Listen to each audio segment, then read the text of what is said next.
শিয়ালদহ ডিভিশনের অভিনব ব্যাচ ব্যবস্থায় দুই ভুয়ো টিকিট পরীক্ষক ধরা পড়ল। যাত্রী নিরাপত্তা ও সুরক্ষায় এক অনন্য সাফল্যের নজির গড়েছে শিয়ালদহ ডিভিশন। ভুয়ো টিকিট পরীক্ষকদের দৌরাত্ম্য রুখতে শিয়ালদহ ডিভিশনের অভিনব ও প্রথমবার চালু করা বিশেষ ব্যাচ ব্যবস্থা ইতিমধ্যেই সুফল দিতে শুরু করেছে। এই যুগান্তকারী উদ্যোগের পিছনে ছিলেন senior divisional commercial manager Shri Jasram Meena, যার দূরদর্শিতা এই ব্যবস্থা চালু হয়েছিল।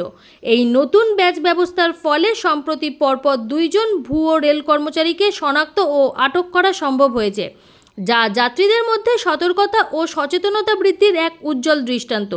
প্রথম ঘটনাটি ঘটে ট্রেন নাম্বার 53175 শিয়ালদহ লালগোলা প্যাসেঞ্জারে। এক ব্যক্তি নিজেকে টিটিই বলে পরিচয় দেন। যাত্রীরা তার কাছে নতুন চালু হওয়া অফিসিয়াল ব্যাচ দেখতে চাইলে তিনি নার্ভাস হয়ে পড়েন ও সন্দেহজনক আচরণ করেন এবং পরে নিজেকে ভিজিল্যান্স অফিসার বলে পরিচয় দেন এবং যাত্রীদের হয়রানি করেন। সজাগ যাত্রীরা সঙ্গে সঙ্গে ডিউটিতে থাকা রেলকর্মীদের খবর দেন। সঞ্জয় ঘোষাল নামে ওই ব্যক্তিকে আরপিএফ পোস্ট কৃষ্ণনগর সিটি জংশনে হস্তান্তর করা হয়।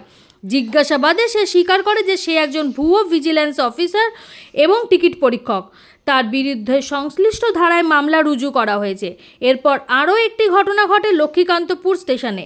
ডিউটিতে থাকা কিছু টিকিট পরীক্ষক লক্ষ্য করেন এক ব্যক্তি জোরপূর্বক যাত্রীদের কাছ থেকে টিকিট চাইছেন এবং নিজেকে রেলকর্মী বলে দাবি করছেন। তার অতি আত্মবিশ্বাসী আচরণ সন্দেহজনক মনে হওয়ায় তারা তার অফিসিয়াল ব্যাজ দেখতে চান। ব্যাজ দেখাতে না পেরে ওই ব্যক্তি অপ্রস্তুত হয়ে পড়েন এবং অবশেষে ধরা পড়েন। সঙ্গে সঙ্গে তাকে লক্ষ্মীকান্তপুরের আরপিএফের হাতে তুলে দেওয়া হয়। এই প্রসঙ্গে শিয়ালদহ ডিভিশনের divisional railway manager Shri Rajiv Saxena বলেন, এই ঘটনাগুলি প্রমাণ করে যে আমাদের নেওয়া পদক্ষেপ কতটা কার্যকর। নতুন ব্যাচ ব্যবস্থার মাধ্যমে সত্যিকারের টিটিইদের চিহ্নিত করা যেমন সহজ হয়েছে, তেমনই সাধারণ যাত্রীরাও এখন ভুয়োদের শনাক্ত করতে পারছেন। শিয়ালদহ ডিভিশন যাত্রীদের জন্য সর্বোচ্চ নিরাপত্তা ও সুরক্ষা নিশ্চিত করতে প্রতিশ্রুতিবদ্ধ। দূরদর্শী নেতৃত্ব ও প্রশাসনিক সতর্কতা এবং যাত্রীদের সহযোগিতায় এই সফল পদক্ষেপ ভবিষ্যতের জন্য এক অনুকরণীয় দৃষ্টান্ত হয়ে থাকবে।